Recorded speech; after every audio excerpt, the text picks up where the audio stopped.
What's up, everyone? Welcome to the Jump Master X podcast. And today we got a controversial topic. Do you need to squat to jump higher? Do you need to barbell squat, more specifically, barbell back squat to jump higher and increase your vertical? Because it's quite a staple exercise and quite an effective exercise when you're doing it correctly to jump higher. Now let's jump straight into it. Tom, I'm going to throw you into the deep end. Does someone have to absolutely barbell back squat to increase their vertical? What, one word answer? Or? Nah, man, jump into it, break it down. Okay.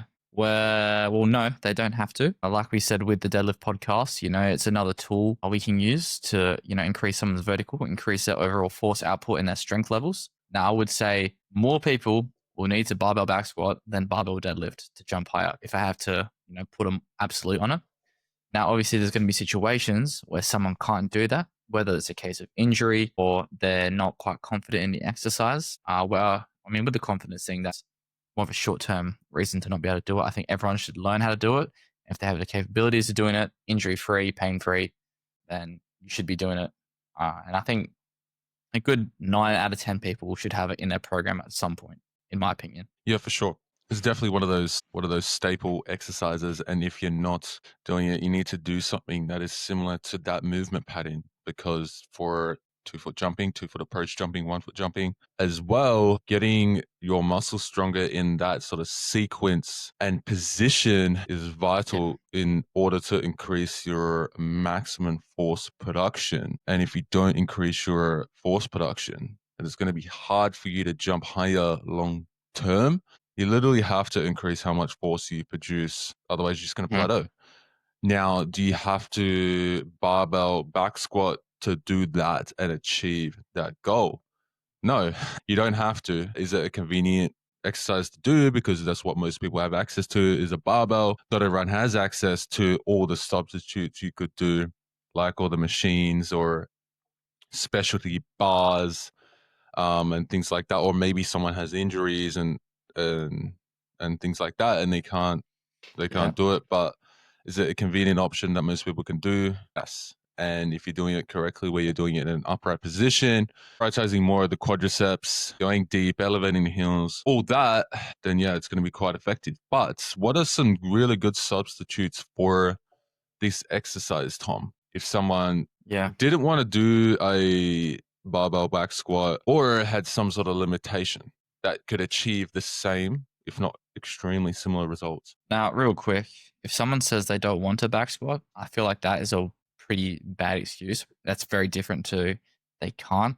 If you just don't want to do it because it's hard or it's like uncomfortable, I think that's a bad excuse. I think, give it a go, really see, what you can do and where you can take it. But a good substitute. We found that people potentially, if they have back pain, you can front squat. Now, if we're just going to be moving away from barbells, things you can do are like, maybe a single leg press. I quite like that one. I also like hack squat. I don't mind a hack squat. Assuming you're obviously taking these to the full range of motion.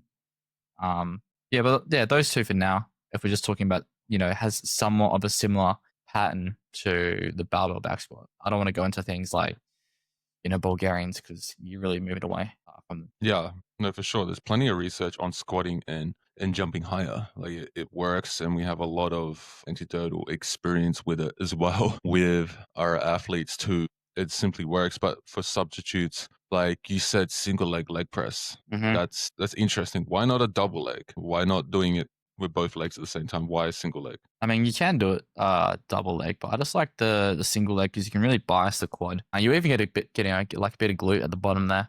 Obviously, you got to make sure you're almost touching your, thigh to your chest, getting that full range of motion. Wear squat shoes if you want as well. It'll let you make it even more quad dominant. So yeah, we actually give this to a fair few people actually. On maybe their secondary day. Maybe they'll squat on a Monday, and then on the Thursday, they will do a single leg exercise like this. The main point is if you're not going to squat, you need to do a movement that is similar to that. So it needs to be knee dominant. You still need to be using your hips at the same time too. Like the knee and the hip need to flex at the same time. The knee needs to be coming forwards. You need to be using your glutes, your quadriceps, and those muscles and firing them in that sort of that similar sequence and movement pattern. So that's where doing like Tom said, a hack squat, even though you're a bit more upright, can be good. It does bias a lot more quadriceps, and you're using a lot more quadriceps, not so much. You're still using your glutes, you can't not, right? But just not to the extent you Yeah. would in a back squat where you're leaning a little bit more forward. Whereas in a hack squat, you're quite upright because of the pad positioning. So it's very, very quad dominant. So if you're going to do something like a hack squat, you need to back it and balance it with enough posterior chain work, like things like deadlifts, hip thrusts, Romanian deadlifts, glute ham raise, things like that. So you need to keep that in Yeah. mind with your training to ensure your glutes are getting hit to a great enough extent. uh, like I'll back you with the single leg press, Tom. Like I would prefer someone to do that quite simply because it's just like I mean, sure, like if you got a big ego and you like seeing a lot of weight on it, you can do a double leg, but like putting 400, 500 kilos on a leg press, like screw that. Like I'm not going to be doing that. It's a huge hassle and it takes like 10 minutes Yeah. to unload it. So that's where I do like single leg a lot more than doing the double leg. So that's two good substitutes if you're not going to back squat. And they're good if you have some sort of back injury. So if you're struggling or you have any sort of back problems, doing a hack squat or doing a leg press, they can be a very good substitute. Even doing a belt squat. A belt squat is a really good substitute Yep. if you don't or can't back squat. And that's another one. The issue with that is that I've found is that obviously you use your hands to hold on to something in front of you. And it's extremely hard, even if you're the most disciplined person in the world, to not push up with your hands. So that's where I see a lot of people place their hands on a belt squat on like the normal hand position where it's like kind of on top. Like I'll try to zoom out if you guys are watching it like this. And it's Mm, almost impossible to mm. not push up in that position. That's where I prefer to have my hands on the side. It's a lot harder to kind of use your hands. You're just kind of using them for balance and support. But that's the problem with I found with the belt squat. Sometimes it's hard to know whether you're actually progressively overloading the exercise correctly or if you're just pushing more of your hands. Yeah, bro. So Turns into a tricep exercise, bro. yeah, Sick, but man. yeah, 2 in 1. it's exactly. Wow. But it's hard to have access to that. Not everyone has access to that. That's the Right. issue with something like that. So if you have access to something like that, yeah, awesome, do it. But it's kind of rare to see in a gym. And the other thing is, every belt squat is different in ways the same and has a different strength curve as well. Some are harder at the bottom, some are a little bit more different. They might be a little bit harder in the middle. It's like that varies. So if you're like going gym to gym, changing the gyms you go to, that can be an issue too, as well. But I guess another good one is just using a Yep. Smith machine as well. People hate on that and go, "Oh, a Smith machine's not it's not athletic." You're using external support. You're getting balance. I guess exact same thing in a hack squat and leg press, but at the same time you can go heavier because of that extra support and load the tissues and the structures more. And it's debatable whether that's more effective or not. It's debatable. Some people will say it is if you're just trying to improve raw muscular force output. And some people will be like, no, you need to train your stabilizer muscles. You need to ensure you're loading your trunk and your core at the same time, your legs, because that's obviously what you're going to do when you go out and jump. So you need strength and rigidity through your trunk as well. Yeah. So there's arguments to be made there, but the main thing is, you're going to get your quads and glutes stronger. But I feel like, I mean, not even, I feel like this is like a thing I see like a trend is it's not just the jump community, it's like the fitness community. There's always, trends, there's always fads. So like, one year we're saying, free weights, this is the way to go. Like if you want gains, and I'm talking about, for bodybuilding, also jump training though, free weights, da da da. And then the next year it's like all about, Smith machine stuff. It's all about, like machine exercises, belt squats. And then, next year it would be about something different. There's not one right answer. Keep that in mind and just know that the whole community will always go in and out with different things, but you got to use your, decision making skills and make the right decision for you and what's going to be best for you.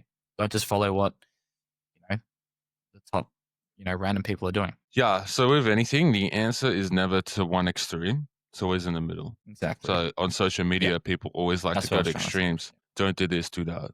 You know, it's not like that at all. It's always in the middle. So the answers, you use a mix of machines and free weights. It's as simple as that. You don't need to, and it's very contextual what and how much of each you use. Everyone's going to be a little bit different So in saying that, if you want to know how to implement this correctly into your training and how to explode your vertical in the next 30 days, you can apply for coaching down below. There's a link. But to jump back into the podcast, another good substitute exercise is simply doing a lunge variation or a split squat variation. I really like a heavy rear foot elevated split squat, whether it's front rack, whether you're holding a barbell, what you can do it on a Smith machine, Safety bar. if safety bar as well. There's a number of variations you can do here. All are effective. Like if you're going super heavy and you're going to use it as like your primary strength exercise to replace a squat, I would recommend doing the Hatfield version where you're using a safety bar and you're using your hands for support and balance to where you can load the exercise super heavy still without having balance as a limiting factor. Or if you don't have a safety squat, go to the Smith machine and do it. Because you don't Yep. want balance to be a limiting factor. You want to prioritize load in that situation. I think that's a mistake a lot of people make. And unless you're an absolute beginner and you never strength trained before, go to a barbell or the Smith machine because you're not going to be able to load it heavy enough with dumbbells. Yeah. Yeah. Well, one of our athletes was doing it wrong, who we saw in person. They were just, doing it with like a regular barbell. We said, yeah, go hit it with the safety and, have your hands on the squat rack. And they were able to load like 20 to 40 kilos more just from doing that. But don't take the piss again with the holding, with the arm action. We're not training our triceps here, guys. We're actually training our legs, would you believe? So don't take the piss. Really try and stay disciplined here. No, for sure. For sure. So like even just doing a reverse lunge can be good. So like here's another thing. If you're like a more quad dominant athlete and you need to bias getting your hips stronger. So maybe you would do a reverse lunge because you're stepping back and loading the hips a little bit more while still loading the quad, but biasing the hips a little bit more than you would in a typical a lunge. So if you're that sort of athlete, that would be a good substitute for you. If you're more hip dominant, you need to get your quad stronger. Then elevate your heel and lunge more forward. Get your knee a little bit more forwards. You don't need to go to the extreme of, you know, what some people do on social media. We're not going to name names. Bias your quads a little bit more and do it in that way. It's a very easy exercise to manipulate. And again, if you struggle with balance, don't let that be a limiting factor. Go to a Smith machine or do the Hatfield version. So I don't think we clarified it, but the Hatfield version is where you put a safety bar on your back to where you're holding it like this, right? But you don't need to hold it like that. The bar can just sit on your shoulders and then you hold the rack in front of you like that for support. And yeah, you might feel like the bar might slip off you. It won't. Don't worry. It's not going to slip off you as long as you're staying stable and you're not rocking forwards and backwards aggressively. Well, what you just said before, again, that's my point. The whole fitness community, remember, back in like the 90s and early 2000s, it was all about, don't put your knees over your toes, man. Your knee's going to explode. Always put your ass back on the squats, all that kind of stuff.